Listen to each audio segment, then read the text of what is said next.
just get going. I'll give you a little bit of a sum up of everything that we've heard today. There's no question that these are very interesting times, and we're probably not telling you anything that you don't already know. I think everywhere we're seeing fiscal and monetary policy being almost at odds with each other, and we've seen Scott mentioned the socioeconomic change post-pandemic. We're still seeing that in many of the sectors, and there's no question, obviously, commercial real estate has been directly impacted by this, especially in the past multiple years. I mean, we're all waiting for the rebound, but hopefully both fiscal and monetary entities will assist with that. There's also no question that data and analytics and technology have become a part of what we are doing. And there's been a pace of change, but this industry definitely has an opportunity to step it up. And then AI showed up. And AI is not new. As you can see, I've been around. I've been in the technology industry for over 3 decades. I will say this is the fastest I've seen technology accelerate. We all went through all kinds of gyrations in the past 20, 30 years, but really the usability of AI has begun to really impact the industry to a point that there is a step function change ahead of us. And that's where we are at this particular moment in time. So the one thing I will remind you is AI borrowed a page or a trick from a very, very sophisticated machine, which is all of you, right? It really is emulating the human brain and how we process.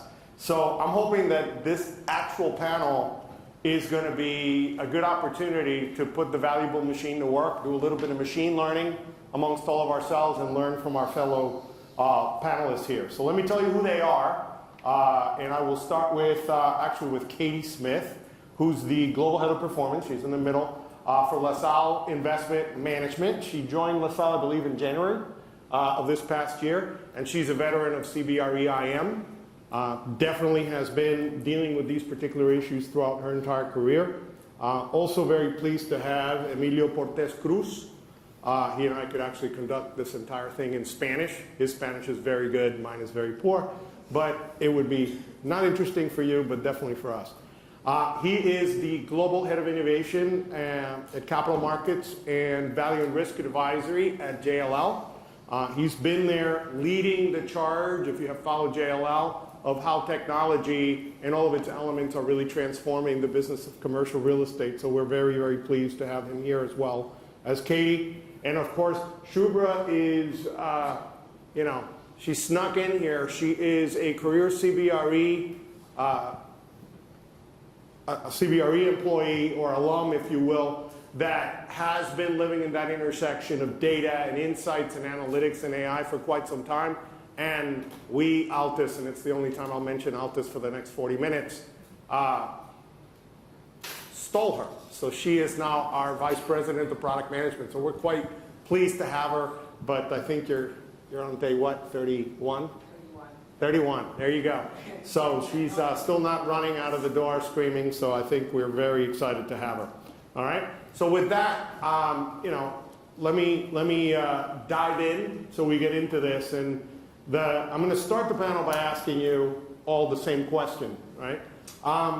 And we've talked all morning about this transformation in AI and data, and I think we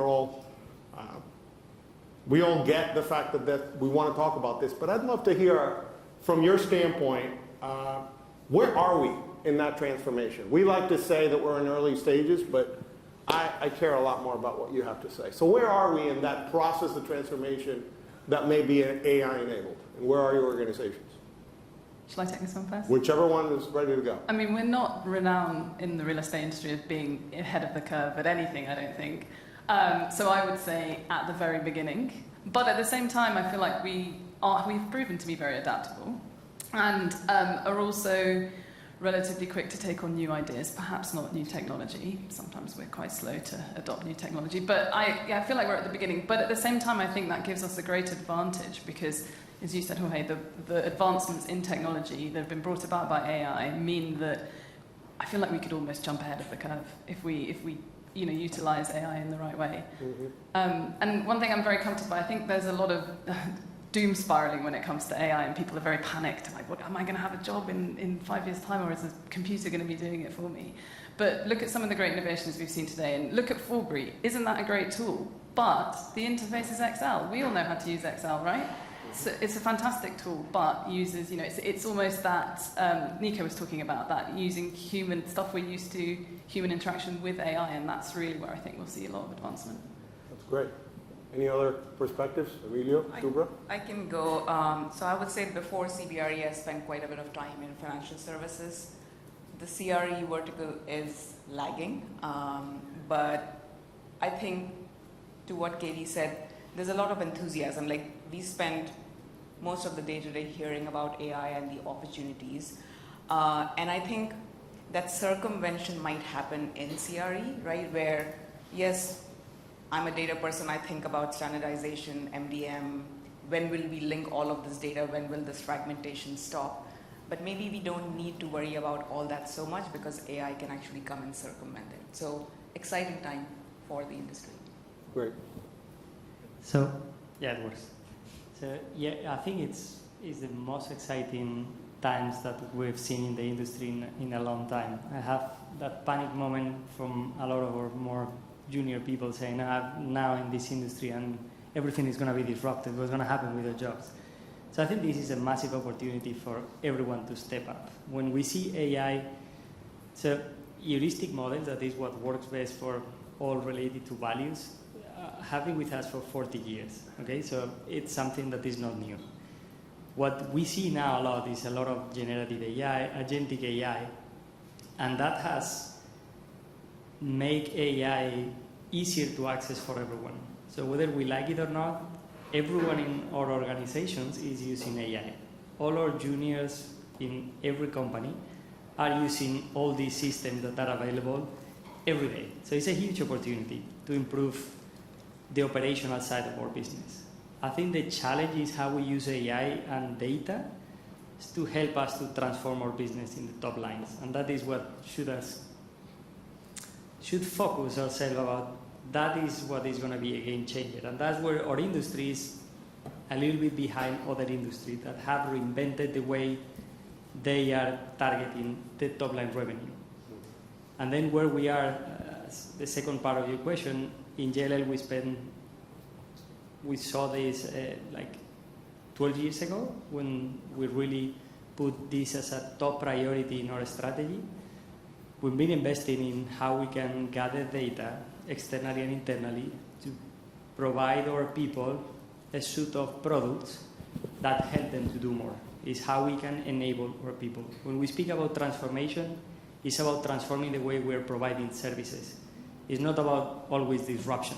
I think we sometimes take a negative connotation about the evolution or transformation of a business, and I think it's how we evolve our services. Whatever the industry it is going to change. How we embrace the opportunity to drive different services to our clients. That's great. And let me stick with you for a second, because I know, we all know, if we have followed JLL, that transformation on the heels of technology has been strategic, JLL. When you think about AI, what have been the leading, let's just say the leading application areas? I could use agents, but don't want to sound too techy, but what have been the leading applications that you guys have begun, that you can share with us, that really have gathered more steam, if you will, from an adoption perspective, if any, or at least enthusiasm to adopt? I think it's when you make it part of the journey of anyone. We take JLL, easier example. I'm a producer or an advisor. I need to understand who's going to sell an office building in London. So AI is really good in spotting those trends. So we've created AI to identify leads and send to the specific market where they are operating. That has some traction. Also identifying who can buy that specific asset, which sources of capital. When you go to the institutional capital in our world, well, there's 100 players that are likely suspect to buy something. But when you go into the private markets, there's 500,000 potential buyers for an asset in London. 500,000. Doesn't matter how smart you are, you're not going to have everyone in your mind or in your Excel file. So AI can really help you to identify who is the right buyer. Mm-hmm. Those are the things that are getting more traction internally. I think in general, when anyone in whatever the area you're working, when you see value in something, you start using it. When we are just pushing technologies down to our team and they don't relate to what they're doing, they tend to avoid using them. Absolutely. Yeah, I was just watching a pseudo documentary on Albert Einstein, who erroneously gets attributed the phrase that necessity is the mother of invention. He did not say it, by the way. You can chat GPT it and you'll figure it out. But it is definitely the point you're making, which is AI without the identified necessity of what you need is interesting for party tricks, but not necessarily anything useful. Shubhra, let me ask you, Nico spoke about the impact of AI in, let me just call it human augmentation, right? So AI plus human, 1 + 1 = 3. That's kind of how I simply heard it. What's your perspective on that? I mean, we saw some data, but obviously you've been at that intersection. I'm just curious to see, have you seen that? Yeah, and I think Nico stole all of our thunder, right? It's a great presentation, but I think 100%. And I think some of the panelists here have touched on that to say there's this fear factor and what we read in the news about AI taking away X thousand jobs. But it's not that, right? It's using AI to do things that save us time, create operational efficiencies, allow us the time to be more innovative with our time, the insights that we derive, is kind of that segmentation, right? To say we use AI to do grunt work, right? Or what in the past was where we had a lot of junior staff doing this stuff, so that we can actually look at that results and make sure that it's human validated, because that is something that we always say, don't just take what the AI engine or your GPT model spits out, make sure it's accurate or edited, but then fine-tuning it with the expertise and experience that teams have, right? So I would say the 1 + 1 = 3 is definitely there. Great, thank you. And Katie, to you, I'm going to bring it down more connected to the profession itself and valuation of assets at the core.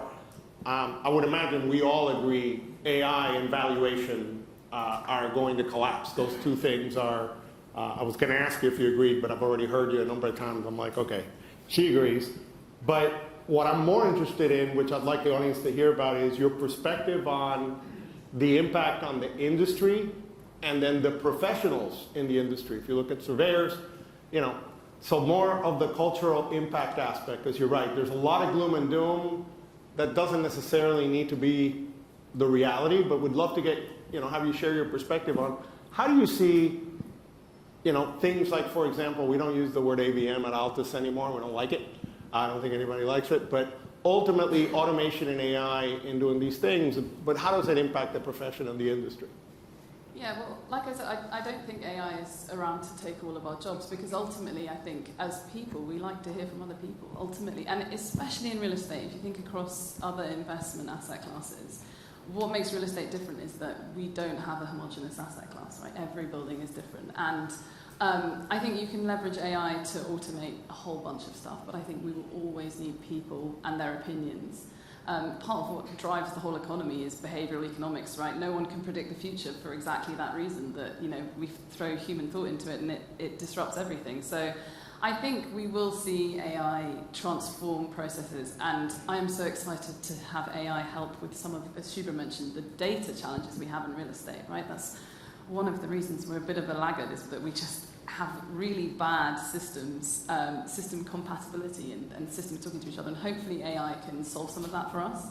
But I also disagree with, and I haven't heard this today, thankfully, and again, Nico stole my thunder on this, but I think some firms, you sort of hear a bit of the rhetoric of, oh, well, we don't need to hire anyone new because AI will do all the entry-level jobs, and that's just not true. If you want to really leverage AI, hire people who've been taught it at school. I mean, dinosaurs like me weren't taught any kind of coding at school, right? But nowadays, younger generations will help companies harness the efficiencies you can gain through AI. So certainly we're going to see, especially in valuations, AI, mixing with human interaction, but I don't think we're going to see it replacing that many jobs, just helping us be more efficient, helping us gather data more efficiently, giving us more comparables. But ultimately, I think you will always need human opinion in the process.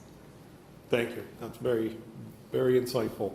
Let me stick with you because you mentioned data. Is David Ross in the room? Over here. Oh, good.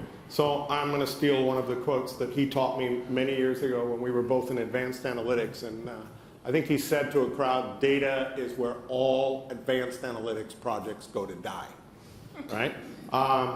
And one of the things I wanted to ask you in that context, because we all know, really the volatility of data, but it's relevant.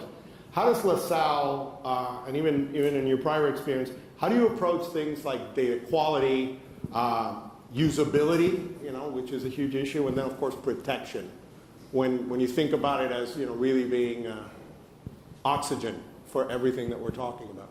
Such a great question. And part of what I try to do at CBRE, and certainly a vision at LaSalle, is to help teams like a performance team or an analytics team at CBRE transition from being really hands-on with having to clean data to being a team that can use the data to create insights. And that's hopefully where you can get AI involved. Certainly we've seen a huge amount of improvement recently. Actually the data integrity is a really interesting point, because when we think about residential data and GDPR, I don't think AI will ever be able to replace, due to the legality there, some of the processes you have to go through to protect people's identities, protect their personal data. So it's certainly a very, very interesting field. But yeah, I would say at the moment, a team like my performance team spends a huge amount of time cleaning data, where you would hope in the future you'd have less of that and more of a focus on, okay, what insights is this data going to give me? So yeah, I would say certainly in the evolution of that process, we're still very much at the beginning. Thank you. And Emilio, only spending 5 seconds with you, maybe even 5 milliseconds, it's also very clear how relevant data and how important it is to JLL and its strategy. Cleaning up data and the quality of data is important, but in addition to that, there is the veracity of the data. How good is it, even if it's clean? How good and valuable is it? And then, of course, use rights. Who owns it? How do you protect it, et cetera? I would love to hear how you guys think about controlling, the types of things, whatever you can share. That's obviously, you won't tell me anything that's secret sauce, but it would be good to know, how do you guys think about, essentially protecting that data and ensuring that it's the best data that your professionals, across the services business can leverage? So I think there's two sides. One is the legal side of data protection, especially in some markets, Europe mainly, where GDPR and all type of regulations prevent you from sharing information. So you need to have those procedures in place. But when you go to the commercial value of the data, that I think is the purpose of today's, you really need to understand what is market data, what is available for everyone. When do you have better or faster capabilities to clean that data and make use out of it? And that's something that you need to have a structure. And it's about coverage and quality. Not only the quality, it's about what percentage of the market you can really cover. And then you really need to understand what is your proprietary data and what is the value of that data. Are you generating something within our activities or within anyone's activities that is really valuable in the market? And how are you going to create insight on top of those to be able to share? We as JLL, we're not going to be selling data as a strategy, but we want to enable our people to provide better services, having insight from those data points. So you really need to map out what's valuable in your data set. Sometimes there's a lot of companies or people spending a huge amount of time in cleaning data that is already cleaned somewhere else, or try to hide some data that is not valuable for the market. So you really need to understand what is valuable that you're generating. And that's not always clear in the process. So we spend a lot of time in identifying those and how you're going to use those to anchor your services in those insights. Very helpful. Thank you. And Shubhra, I'm going to ask you this question in the context of CBRE, but obviously I want to make it very clear and in public. You are not to reveal anything proprietary to CBRE, but I'd love to hear a little bit about, everybody is out there that talks about data. You'll find a data warehouse, data lake project in anywhere. It doesn't matter. It's almost a rite of passage. What are the barriers that you identified, especially in large organizations like CBRE, in keeping that data current and operating it at scale? Yeah, so good question and a hard question, right? There's teams working on it, but I think there's a few key things to keep in mind. I think Emilio touched on that to say, what are the key data assets that we actually want to maintain and keep up to date? There's other stuff that's available publicly, so it's a little bit of divide and conquer. And then I think leveraging new partners and new technologies to say what new is becoming available that was not part of the core. And I think a good example for us was climate risk data, right? Where there's a bunch of new partners. A few years back, maybe more years back for the EMEA region in the US, it's relatively recent. ESG has been the buzzword. And so it's stuff like that where you kind of keep your eyes and ears open to say what new will be needed. But kind of going back to what Emilio said, identifying these are the key data assets that we need to keep updated, cleaning them, keeping them up to speed, and making sure we are investing in the right integrations and open architecture so that that data keeps flowing across teams. Last thing I would say here would be not reinventing the wheel. So I think a big part of the strategy was if we have solved it in one part of the organization, let's make sure it's getting used in other parts versus every team trying to solve the same problem. I think one Please. is, I think that is when you have those data points that are critical, is when the human component of data comes into play. Do you have the right culture of sharing that data within the organization and how you're going to govern that going outside? Because we all agree that live data is more valuable than outdated data. So if I see something in the process of working with my teams that is valuable, I need everyone globally to be sharing in the same manner. Otherwise, the data is not going to be complete, accurate, and it's going to be misleading. So that part of how you not only identify what's important, but how you're going to culturally drive that culture of sharing within the organization. Do you see, let me ask you a follow-up to that. Do you see any resistance to that? A culture of sharing is a wonderful thing, right? But humans are humans. So how do you run into it? Do you see it? And have there been any effective techniques that you guys have used for the change management necessary? And if anybody has a comment on that, but I'll ask you since you brought it up first. So compensation drives behavior. A Yeah. sustained behavior creates a culture. Absolutely. That's a good trick. Yeah. I think when people see that there's value add, and I'm going to put an example. If I'm a broker in LA and I control the data in LA, but suddenly I see that I have a buyer coming from Singapore. Oh, I want to know what's going on in Singapore, but I'm in LA, so I'm not going to fly to Singapore. So I need my colleague in Singapore to input the data. So when you see that benefit from the good behavior, it's easier.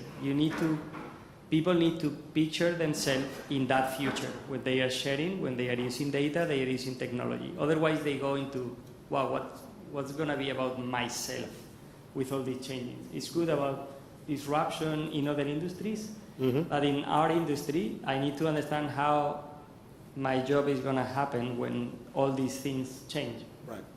And when you drive people through that change, the culture is easier to have a positive one. Also, you need a bit of the structure and align objectives for everyone.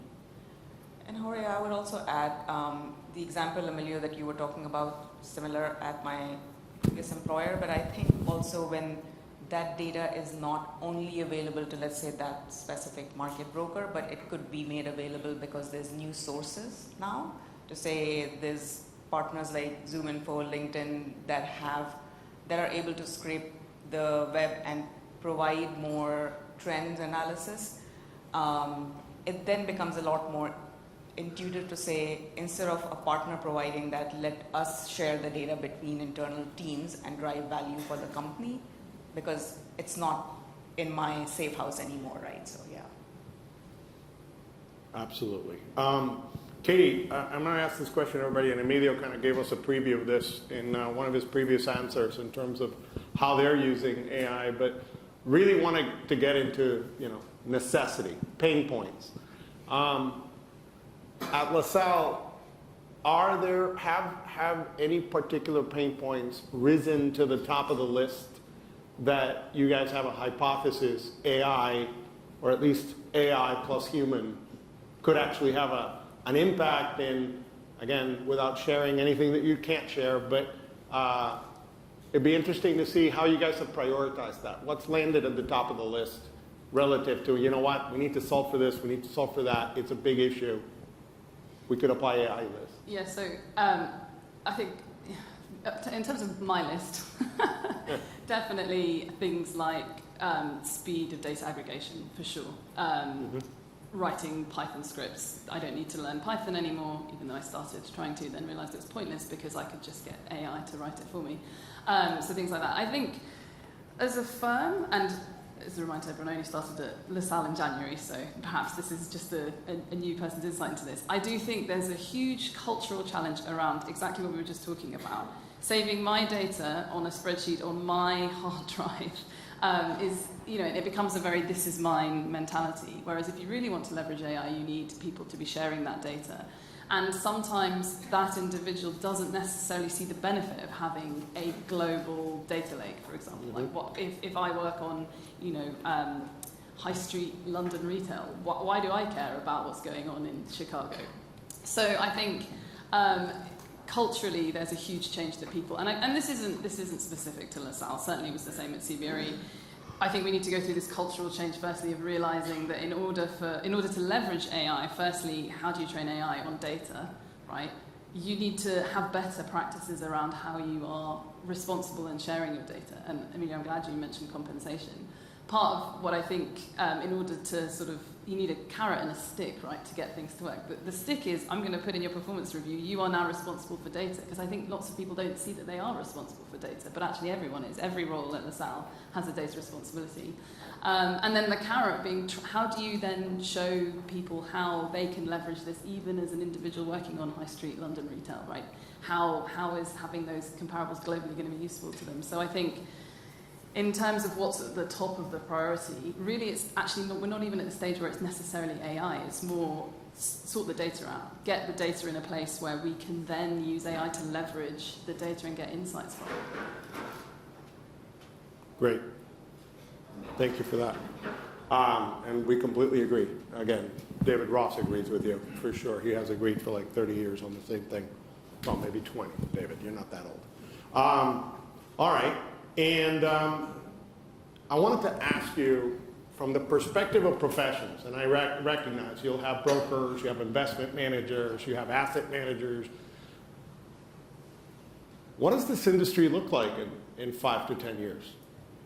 If you think about structural changes that may come, processes, as you mentioned, Katie, just interesting to hear when you take an astral voyage out there, maybe 5, 6 years from now. Have we changed or not? Just trying to imagine, what happens when all of this technology does indeed, the data gets cleaner, we're sharing, we're paying people appropriately, they're behaving, and we're using technology. Are there fundamental changes that you guys think about in your particular organizations that would come? Just help us take that trip, if you will. I promise I'll let someone else speak, but I would really hope, yes, we have changed in 5 years. And I think if not necessarily because we want to, and I think there are lots of us who do want to change, because our clients will have forced us to change, right? We're getting increasing requests for more and more detailed data for clients. I work in performance. Phil Tiley was breaking down the Altus tool that looked at benchmarking. It's no longer okay to just say, you had an IRR of 7% over the last 4 years. Your client wants to know, where's the performance coming from? How have you done relative to your peers? What's driven that performance? And Phil was talking about, advancement recently is looking at on the appreciation side. Was it driven by yield? Was it driven by something else? We increasingly asked for more and more detail, more and more data. And so I think, we're going to have to adapt, and we're going to have to become more proficient at being able to answer those kinds of questions. How about you? What do you think? What does it look like? I think the industry have changed a lot. So if you take JLL as an example, so in the global financial crisis, we were 90% of our business was, I think, office sales, or 80. I think now we're 50% investment sales, almost 50% debt. Mm-hmm. So it's a much diversified business across the world. If you think 5 years ago that our CEO every quarter is going to be in the earnings call reporting how many deals are impacted by AI and Horizon, and the metric now is 30%, I think that's a massive change. Do we have room for improvement? Yes. Do you think real estate is ahead of most of the industries? No. And also I think a good question is, do we need to be ahead of the rest of the industry? Sometimes when you go into data, AI, etc., there are super big players making sure that AI is going to be available for everyone. Right. It's about how we use those techniques in our day-to-day. We don't need to be driving the most intelligent AI model. That's going to be Amazon, Meta, or OpenAI, most likely, than us. But we need to adapt those models to real estate and apply to our problems. What are the pain points of the industry and the clients? I think most of the players are changing, and if you see the composition in the brokerage market, the bigger players are getting bigger. If you see the investment management, there's a big concentration. So I think the industry is changing. We haven't seen a total disruption from an outside player. Mm-hmm. That's one thing that we are all scared about, but we haven't seen it. It can happen, but I think we are in the right direction. We need to run now. Agreed. How about you, Shubhra? What do you think what are you gonna help this industry now that you're in Altus? So I don't know about the 5-year thing, but what I would say is today, there's a lot of point solutions, right? We're doing leads abstraction, we're doing sentiment analysis, we're doing chat summarize. I think in the future, and not a far away future, I think things will be a lot more connected. And we are seeing that, right? Like now when I go to Google, it gives me the AI overview, and I never scroll down, I just take the AI overview and I'm like, I'm good with that. So I think more connected, more personal, definitely more pervasive, where we won't even know that it's AI doing it, but it'll be happening. Right. All right. So I want to try to begin to bring us home, but I have to ask you both the positive and the negative. So, I'm sure everybody in the audience has a lot of worries, things that keep them up at night.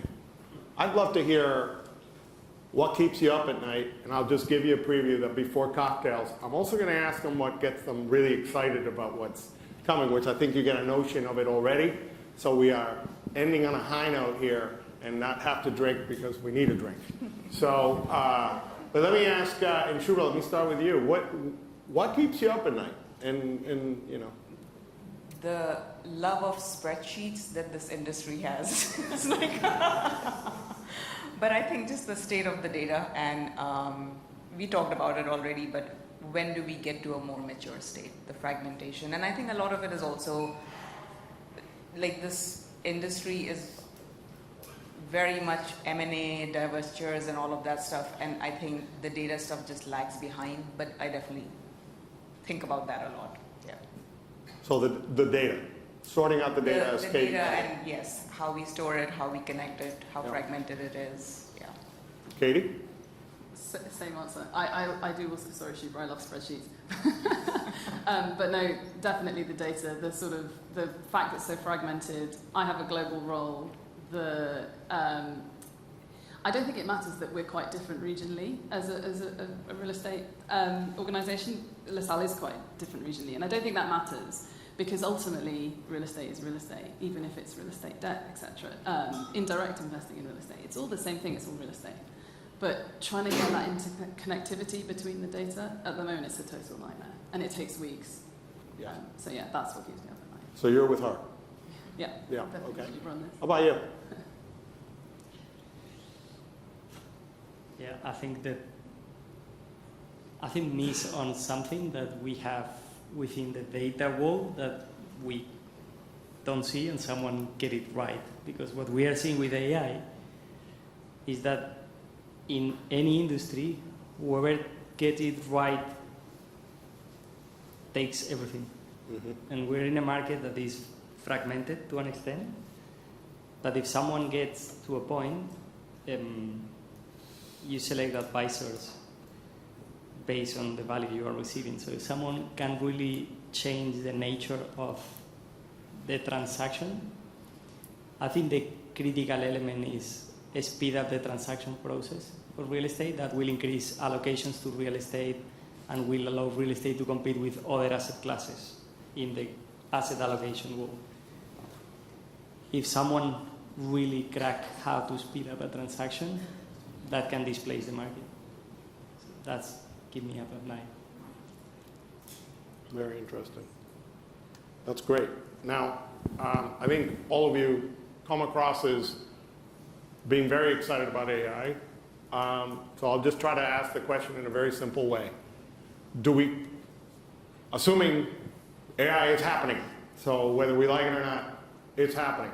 Are we better or worse? Are you excited about it, or are you more fearful? If you kind of think about the two poles, glass half full, glass half empty, where do you stand?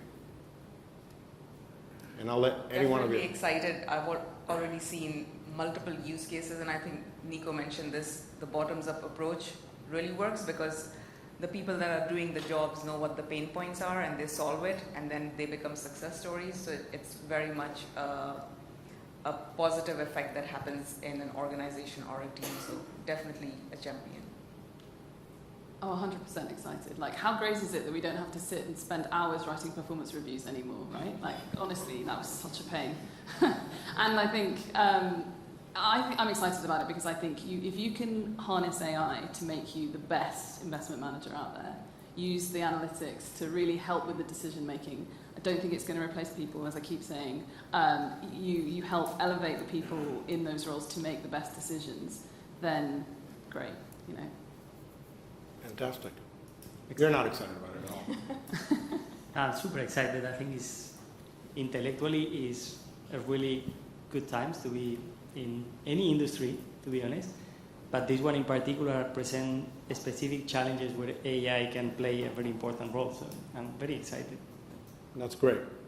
Well, first, before I sum it up, I just want to thank all of you because I know how busy you all are for joining us and sharing your insights. I always learn. So my machine learning session went pretty well in there. But what I heard was from your organizations, and I'm going to excuse you since you're polluted now. That was Shubhra that I'm excusing. But clearly, there's no question about the relevance of AI to all of our businesses. Fundamentally, I heard that there is agreement on the relevance of data, obviously, and sorting out the data. I love that phrase. I'm quoting you on that one. We've acknowledged that the change is happening, so we can stick our heads in the sand and not. But the change is happening. It's already occurring. Perhaps the pace of change is going to accelerate.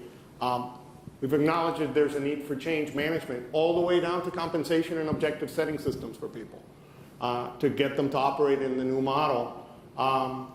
No need to invent. There's a lot of people, really invent on top of the people that are building core technologies like the Microsofts, the Googles, the Metas, etc. I resonated with the fact that it will become pervasive. It'll become somewhat invisible. We won't be asking, is it augmented or not augmented? It just is. And relative to real value in the industry, I heard veracity, but also speed and speed of transaction as something incredibly critical that these types of technologies can be applied to.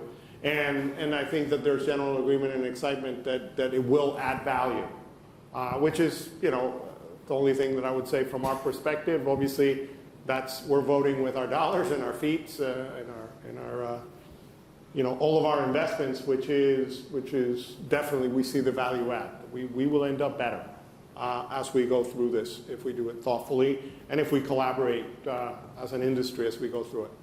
So I want to thank you. Very interesting. Giving you 4 minutes and 40 seconds back so you can get to a glass of wine or a glass of Prosecco or whatever you'd like in the next few minutes. But thank you very much. Very much appreciate you guys.